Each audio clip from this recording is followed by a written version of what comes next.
Hello, everyone. Thank you for joining me here on USB Unaffiliated Sports Broadcast, where I cover varsity high school sports for Grantsville High School, Tooele High School, and Stansbury High School, shifting our focus to basketball as that time has arrived. So thank you for listening. I hope you enjoy the show. Please head over and like the Instagram page, follow it. That's where I put all the stats and updates and all the graphics to recognize these players. And be sure to get out there and support these local athletes. Thank you and enjoy the show.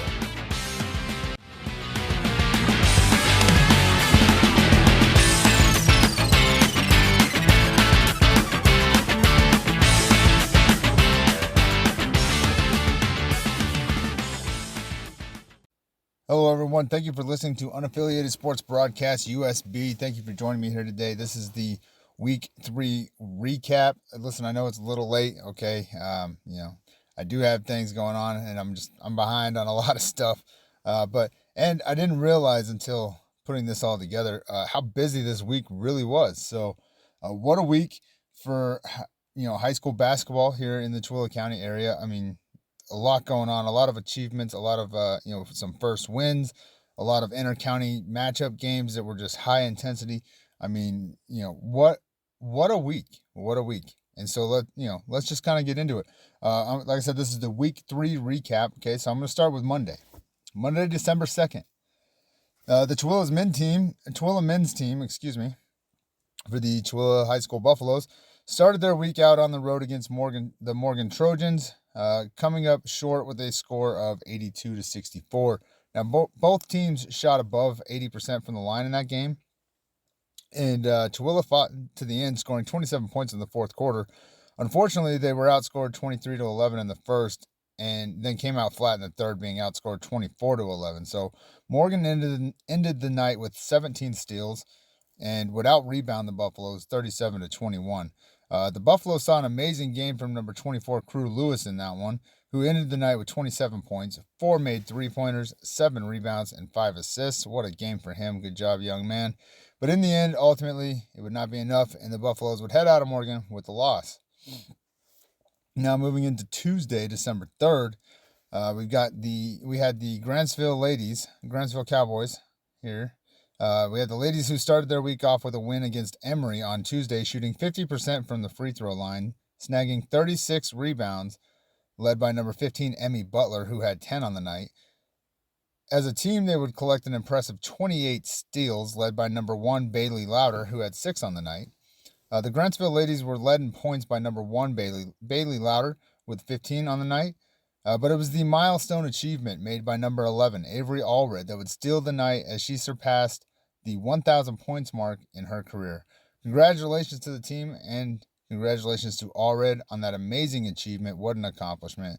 The ladies would take that game 63-17 at home against Emory. The second game we had there on Tuesday was the Grantsville men on the road at Stansbury. So Stansbury men would host the Grantsville men and would start their week off with an electric atmosphere and an inter-county matchup against each other. Now, both teams would battle it out with Grantsville, shooting 50% from the line, and Stansbury shooting 64%. Now, the Stallions would hit an impressive 8 three-pointers in this game, led by number 25, Porter Hinton, with 3 on the night, while Grantsville would drop 5 on the night, led by number 24, Dennis the Menace Castano, with 2 on the evening. Now, the Stallions were led by number 25, Porter Hinton, with 15 points on the night, while for Grantsville, it was number 2, Bryson Roberts, with 20. But for me, it was the outstanding game by number 11, Dresden Jensen, who had a season-high 17 points on the night and 9 rebounds. Equally for Stansbury, I was impressed by the off-the-bench play of number 4, Lael Rhodes. I don't know how to say it the right way, so I apologize. But he provided 7 points off the bench, some great defense, and at least one still I know of for sure. But in the end, Grantsville would come out on top, winning this one on the Stallions' home court in their for a score of 63-59. Moving into Wednesday, December 4th. The Tooele Lady Buffs started their week out at home against the Orem Tigers on Wednesday, where they shot 50% from the line and would collect an amazing 35 rebounds and dominate the first 3 quarters, outscoring the Tigers 49-20 through 3 quarters. Now, the Tigers were led by number 54, Anna Thayer, who ended the night with 19 points. The Lady Buffs, led by number 15, Berkeley McClaws, who had a season-high 14 points on the night. But it was the play of number 23, Camilla Laura, that impressed me as she achieved her first double-double in this game, and I'm pretty sure the first of her career because I'm pretty sure she's a freshman, scoring 12 points and snagging 10 rebounds on the night. So good job to that young lady. The Lady Buffs would collect 17 steals on the night and cruise to a victory, taking this game at home 64-31. Now on Thursday, December 5th, these are the games I haven't recapped yet. Those other games I've already kind of done a recap on. So if you want to know more, feel free to go back and listen to those. I just didn't want to waste too much time on stuff I've already covered. So Thursday, December 5th, let's get started with the KSL game of the week, okay? Because, Thursday was a wild game day for Tooele County. We had 3 games that night, and 2 of them being inter-county matchups, so it was wild. So let's start with the KSL game of the week, which was the undefeated 3A Grantsville Ladies faced the undefeated 6A Copper Hills Grizzlies at home Thursday in the KSL game of the week. The ladies would hang on to win a close one with a score of 51-49. The leaders for Grantsville in points was Avery Allred with 23 points. Number 11, Avery Allred with 23 points, 3 three-pointers. For rebounds, it was number 1, Bailey Louder with 9 rebounds. For assists, it was also number 1, Bailey Louder with 3 assists. And steals, it was number 11, Avery Allred with 4 steals. As for the Grizzlies, they were led in points by number 34, Skyly Barker, 15 points. They were led in rebounds by number 13, Ayla Marston, 8 rebounds. In assists, also by number 13, Ayla Marston with 7 assists. And for the hat trick, for steals, number 13, Ayla Marston with 3 steals. Now, Grantsville would get outscored in the first half, 28-24, going into half down for the first time this season. But the adjustments made by Coach Vera proved to be very successful as they would win the third quarter, outscoring the Grizzlies 19-10, giving Grantsville the cushion they would need to hang on. Now, Copper Hills did a great job on the offensive boards throughout this game, making it difficult on that quick offense of Grantsville to get into a tempo they normally play at. The passing by the Grizzlies was superb, and one in particular that I really liked was in the second quarter at the 6:45 mark. There was a great pass down low to number 34, Barker, that led to a 3-point play. That was just a really good look. It was a really superb pass. It looked really good. Number 2, Sadie Thornton for Grantsville. She made some great layups in this game, which to me at times were, there were at times when the offense kind of appeared to be a little stagnant or at least out of their element in a way. And I think she provided a spark with her plays. I really do. Plus, my only real observation of her play is seeing what she does from 3. So it was nice to see an added element from her in that regard. So that was pretty cool. But Grantsville had some uncharacteristic air balls in this game, especially from 3. I don't know if they were just a little off or if maybe they were fatigued a bit, because I think this was the first team that they faced that could match their energy on the court. And the Grizzlies did a great job moving the ball quickly to prevent Grantsville from really getting set in their defense for a good portion of the game. Copper Hills had an opportunity to tie the game, though, in the last 10 seconds after Avery already attempted to draw an offensive foul. No call and a missed shot by the Grizzlies, but they secured the offensive rebound, put it back up, I think maybe twice, I think. They just weren't able to get it to drop. So that was a great game to watch. And I think it was a good test for Grantsville, as they generally don't get that level of matched intensity and consistency. Grantsville shot 62% from the line on 13 attempts, while the Grizzlies were 80% on 5 attempts. To add to the efficiency of Copper Hills, just to kind of put it in perspective, and how this was a test for the Grantsville team, Grantsville came into this game averaging 24 steals per game. But in this game, they were only able to acquire 9. So that shows you how efficiently Copper Hills was moving the ball, really making it hard for that defense to do what they normally do, right? Then that's not to say that Grantsville's defense played bad. It's just different than what they're accustomed to, right? So, but on the other side of that, even though they weren't able to achieve their average steals, number 34, Barker for Copper Hills, she came into this game averaging 28 points per game. And the Grantsville ladies held her to her lowest performance on the season at only 15 points. which was an area I highlighted in the game day episode, saying I'd like to see them hold her to under 17. I think they did a fantastic job doing so. But all in all, a great game for Grantsville as they remain undefeated at 5-0 now on the season. And they look ahead to their next matchup at home against Draper APA on Tuesday, December 10th at 7 p.m. in Grantsville. Now, as for the games I was at personally, I was at the Stansbury men would host the Tooele Buffaloes men's team on Thursday, which both teams were desperately looking for a win, as Tooele came in on a 3-game losing streak after winning their season opener, and the Stallions were on the hunt for their first win of the season coming into this game 0-3 on the season. So both teams really wanted to win in this game. Excuse me. For Stansbury, it was a fantastic game for number 53 Tegan Johnson, as he had his best night of the season, leading his team in scoring with 15 points. Though the stats weren't listed, he also played an impressive game on the boards. They just didn't have the stats up there for that, so I don't know how many he really ended up with, but he was doing a fantastic job. For Tooele, they would be led in points by number 24 Crew Lewis, who ended up with 15 on the night, and they would also have number 10 Weston Hogan back in the lineup, who scored 12 in his return from injury. The top 6 for Stansbury were number 53 Tegan Johnson, 15 points on the night. Number 11 Luke Rich, 10 points. Number 1 Aiden Pearson, 10 points. Number 2 Will Stevens, 9 points. Number 15 Toby Johnson, 8 points. And number 25 Porter Hinton with 7 points. As for Tooele, their top 6 were number 24 Crew Lewis with 15 points. Number 10 Weston Hogan with 12 points. Number 13 Jackson Mather with 11 points. Number 1 Grady Simons with 7 points. Number 2 Mason Heap with 5 points. And number 4 Christian Rogers with 3 points. Now both teams shot pretty well from 3, and Stansbury would shoot a very efficient 75% from the line, while the Buffaloes would finish at 68%. The Stallions came out with a ton of energy, though. I mean, right out the gate, and they would take the first quarter outscoring the Buffaloes 18-8 in that opening quarter. Now, the Buffaloes had some pretty decent looks in the first quarter. They just weren't able to get them to drop. Meanwhile, Stansbury did a very good job passing the ball and taking advantage of the height mismatch with number 53 Tegan Johnson and pretty much everyone else in the gym. He's a tall young man, excuse me.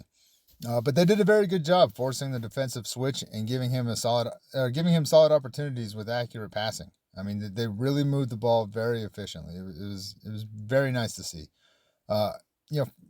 Early shot attempts by Tooele, I think, really put them in a bad situation, in my opinion.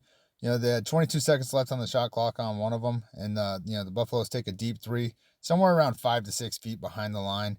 They got the offensive rebound in that and were able to swing it and got some points out of it in the end. I just don't feel like that was a smart thing to do. But the same thing later on, they had about 27 seconds left on the clock, and they just, they take another deep 3 and it just airballs and they end up losing the possession. So just early shot clock 3s, I think. And that if you hit them, yeah, it's awesome. You know what I mean? But when you don't, you're just allowing the other team to take advantage and control the flow of the game.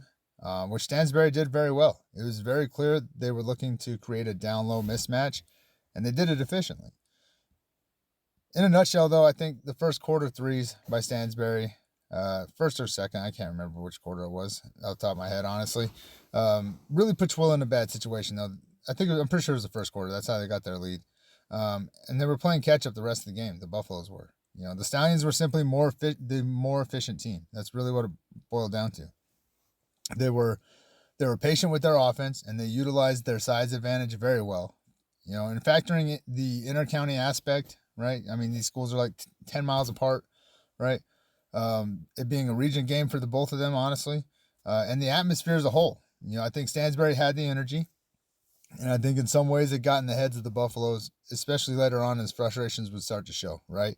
I think when you factor those things in, I think that played in a huge role that benefited Stansbury, honestly. But I was very impressed by the physical play of number 53, Tegan Johnson, as the team definitely looked to involve him, and he was up for the challenge. He was battling for boards and attempts. He did a fantastic job. I was also very impressed by Tooele's number 13, Jackson Mather. His ability to kind of go unnoticed and make his way in for high percentage shots and open up, for good looks was pretty impressive to me. And I realized watching that game that perhaps I haven't given him enough credit because it was pretty impressive to watch. Number 25, Porter Hinton, he fouled out in 2 games that I got to watch this week, against Grantsville and against Tooele. Which in the Grantsville game, I would argue it was definitely more impactful given how close the game was. But he's a high-energy defender that adds a spark to his team. And I'd like to see him improve that slightly. And I say slightly because, he definitely shouldn't lose that intensity by any means. But, maybe improve by looking into, what he can change to avoid some of the soft calls that he was getting, right? That way he can stay in the game, for sure. Because he's a solid shooter. He's a solid shooter for him. And that could be a factor they need late in games. So, just some insight on that from my perspective. Some things that I think he would benefit from. But to finish with Tooele, I wasn't sure what to expect from number 10, Weston Hogan, as he returned from an injury in his game. And it's an ankle injury, right? So, you never really know what to expect. But I think he did a pretty good job that night. He was a little rusty in the beginning. But all in all, I'd say, he had a pretty good game. This game, to me, came down to efficiency. And Stansbury definitely had the edge on that. And so they would win that game 70-54 over Tooele, getting their first win on the season in a big game. So hopefully they can take that momentum and carry it on, because we'll get into it, but they got a busy week coming up.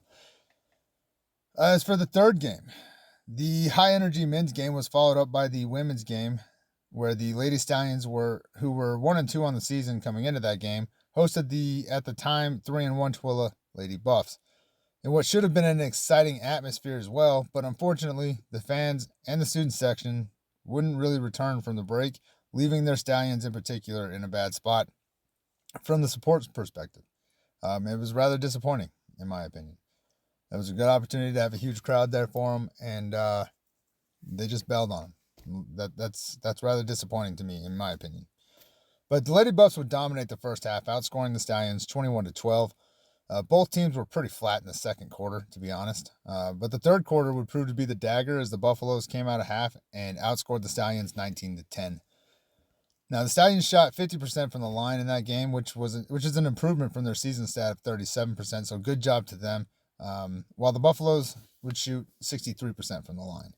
Tooele hit 7 threes in that game compared to the Stallions 1, and also snagged 28 rebounds and 9 steals. Now, there wasn't much excitement from the Stallions in the first half, but they did a great job finding some offense in the second, hitting some high percentage mid-range shots, and I think that should be their focus heading forward into the season. I really do. I was impressed by number 23, Dania Malu. Despite her numbers not being there, I observed some pretty solid defense from her, and I think she can develop into a solid rebounder for their team. And she moves pretty well, and she's got the size to contend down low. So I was very impressed. I was glad I got to see that, because she did some pretty good things. You know what I mean? The Stallions leaders were number 21, Addie Hansen, with 10 points. Number 0, Leah Larson, with 6 points. Number 15, Apizi Male, with 4 points. Number 12, Hallie McGee, with 3 points. Number 23, Dania Malu, with 3 points. Number 14, Sadie Kennedy, with 3 points. As for Tooele, they were led by number 5, Kennedy Searle, 10 points and 12 rebounds, securing herself a double-double. Good job, young lady. Number 3, Hallie Hogan, with 9 points. Number 11, Ayana So, with 8 points. Number 15, Berkeley McLaws, with 8 points. She was also Tooele's Student Athlete of the Week, by the way, so congratulations to her. Job well done. And coming in 5th for Tooele, you got number 23, Camilla Laura. She had 8 points and 11 rebounds.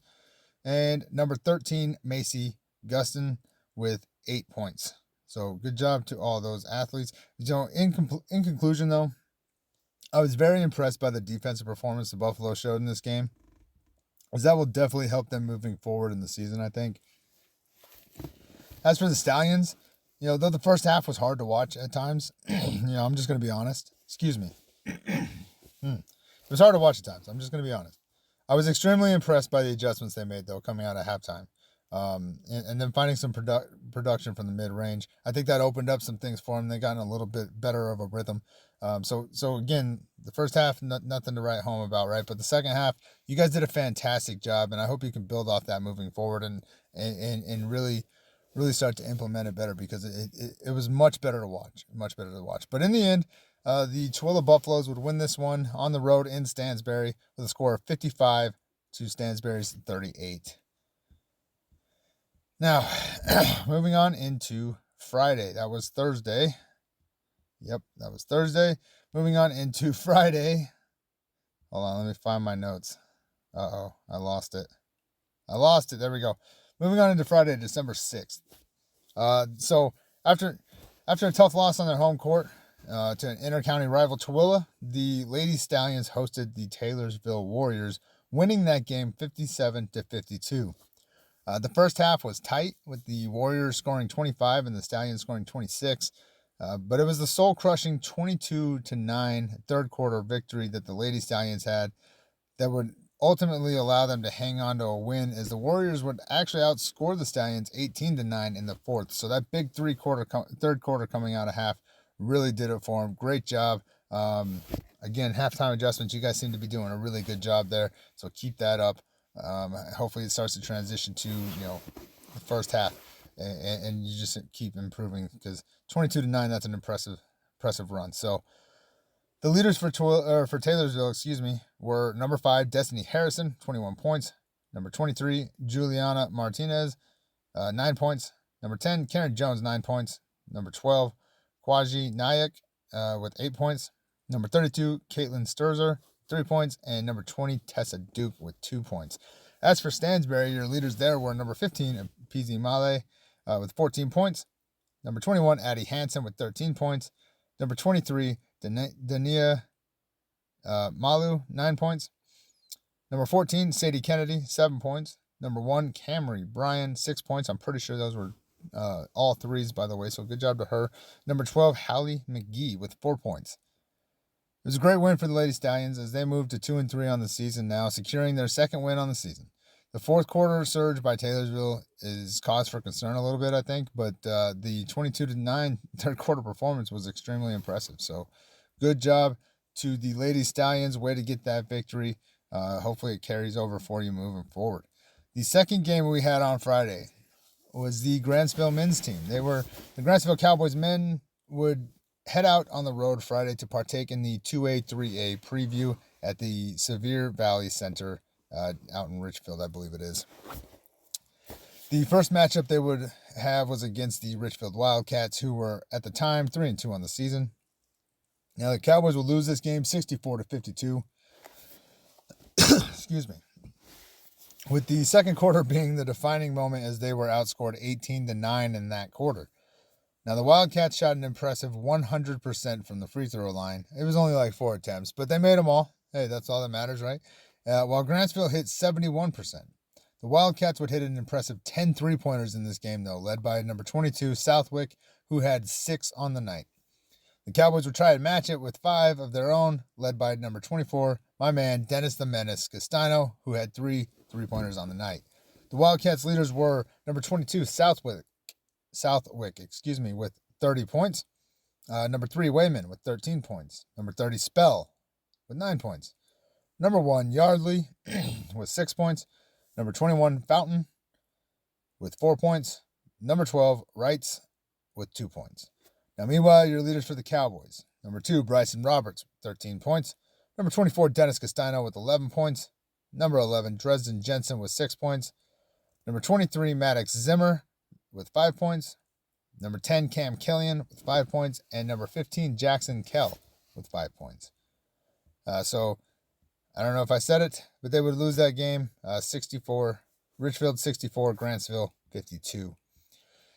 After that, they would move into their second game on Saturday, December 7th. So after a loss to Richfield, the Cowboys would face off against South Sevier Rams. After being down 22-7 at the point when I turned the game on, because I was out, my daughter had games, so we were out and about. I was watching it on the phone. When I turned it on, they were down 22-7 in the first half. Now, the Cowboys would bring it up within 4 going into halftime with a score of 29-25. Ultimately, it would not be enough, though, as the Rams would hang on to a win 59-51, despite losing the fourth quarter. Now, free throws appeared to be the dagger for Grantsville, as the Rams would shoot an impressive 84% from the line on 19 attempts. Meanwhile, the Cowboys would only hit 50% of their 6 attempts.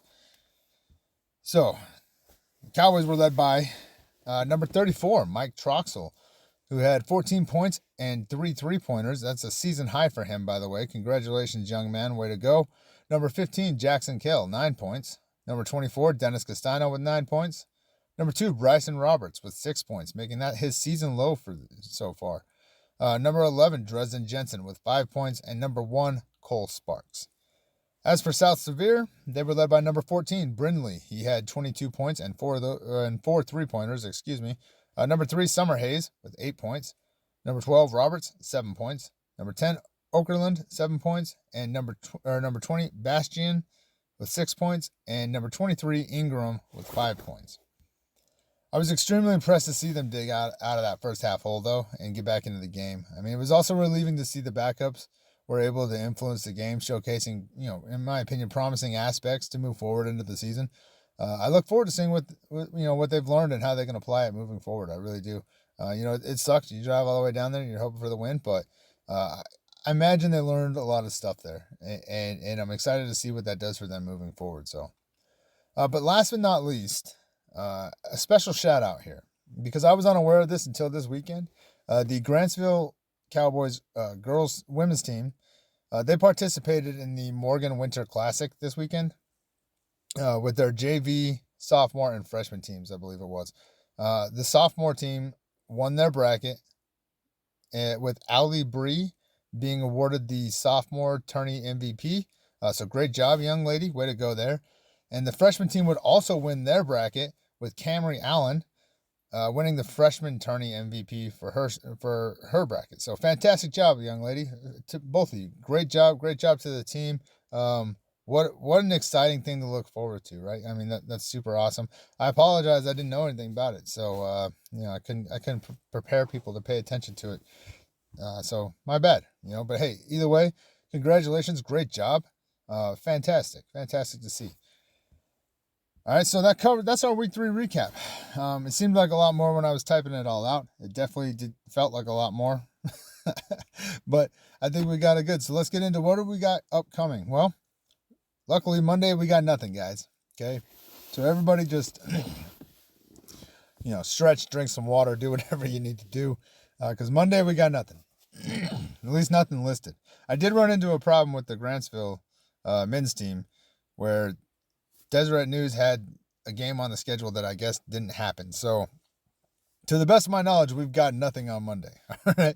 But as for Tuesday, December 10th, we got 4 games going on. 4 games, guys. So, let's just name them off. There's no particular order, okay? The Grantsville Lady Cowboys versus Draper APA in Grantsville. The Tooele Lady Buffaloes versus Ben Lomond in Tooele. The Stansbury Lady Stallions will be on the road in Ogden, and the Stansbury Men Stallions will be on the road in Cottonwood. So, good luck to all those teams. Not sure. I'm going to try to go to them, but I'm not sure which one I'll get to. Wednesday, December 11th, we've got 4 games that day as well, guys. We got Grantsville. This is Wednesday. Grantsville Men against the Tooele Men in Tooele. The Tooele Men. Tooele Buffaloes in Tooele. I'm dubbing that the game of the week for me personally, just because I'm looking forward to that one. I like both those teams, I do. So I'm looking forward to that matchup. That's in Tooele, Grantsville versus Tooele. The second game on the list is the Tooele Lady Buffs on the road against Mountain View. The Stansbury Lady Stallions on the road against Cottonwood. And the Stansbury Stallions men's team at home versus Green Canyon. That's Wednesday, December 11th. On Thursday, December 12th, we've got 2 games that day. We've got the Grantsville Lady Cowboys versus Syracuse at home in Grantsville. And the Stansbury Men's Stallions on the road against Timpanogos. Okay? And then Friday, December 13th, Friday the 13th, we end with 3 games on that day with the Tooele Lady Buffs at home versus Ogden. The Tooele Men Buffaloes on the road at Uinta, and the Stansbury Lady Stallions on the road at Mountain View. So good luck, everybody. Like I said, to the best of my knowledge, we got nothing on Monday, but we got a busy 4 days after that, all right? So drink some water, stretch, take care of yourselves. All right, let's do this. So buckle up, everyone, is what I'm saying. All right, because we got another busy week. But best of luck to all these teams this week as we head into week 4 of our coverage here.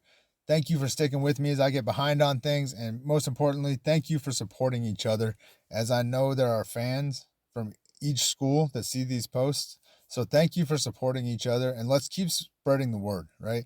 My goal is that we can get these amazing athletes exposure and hopefully help some of them move on after high school. That's the hope. So I'm going to try something new this coming week, though. I'm going to focus the majority of my coverage on JV teams, I think. You know, I'm able to see. What did I write? Sorry, guys, I'm stumbled on my notes here.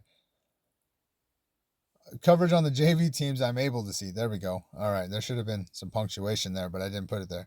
But yeah, I enjoy watching the JV and the underclassmen teams, you know, because that's the future. And I haven't been able to make it to enough and get enough coverage to shout them out like I really do, like I really like to. So that's going to be my goal this week. And judging by the amount of teams that are away, I might have to make it my goal for the next 2 weeks, just to kind of get them some more exposure. You know, I obviously won't be able to, you know, highlight each team because they'll be on the road. You know, but I'll do my best to get the scores and updates for them. You know, they don't post things for JV, so it's hard to get that. So, but the footage I'm going to try to post moving into the next week, maybe 2 weeks, will be primarily JV coverage.